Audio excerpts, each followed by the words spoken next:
and we got a new team. We got the free agency and the draft and the schedule's out and this thing's about to get cranked up. What is your mindset for the coming season?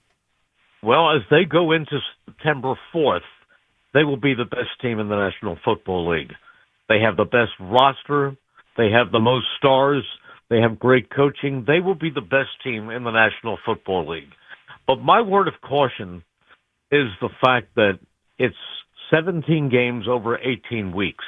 And you can take a 14-3 team, as the Eagles were last year, actually 18-3, including the playoffs and Super Bowl, and you can take a team like that, and if you have the wrong injuries at the wrong time, it can change everything. Now, you talked about the fact that we won't see any regulars tomorrow night.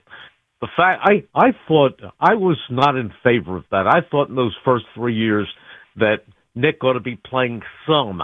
If you saw the first, and this is traditional, you saw the first unit offense for 2 series in the first preseason game, and then they had what they used to call the dress rehearsal game, where you'd see them for almost a half. I thought that was the way to go. You had to have them in sync when the season began. Otherwise, you would see sloppiness.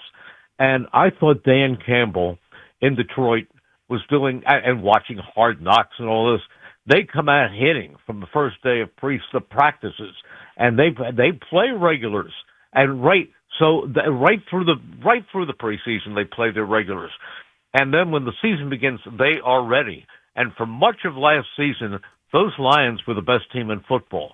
But what happened? You got into the playoffs, and they had 18 guys on injured reserve. Nick did it his way. He doesn't overhit them. There's some thud tempo at training camp. Occasionally somebody's tackled, but he keeps it relatively light. There's a lot of meetings. There's a lot of studying. There's a lot of drills, and they're well coached.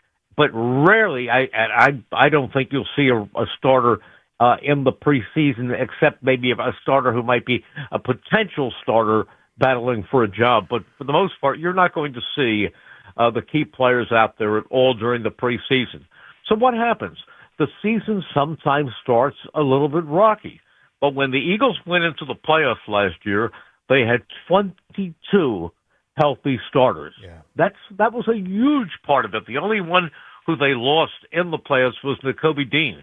But this team, they were very, very healthy, and that is a big part of attempting to repeat.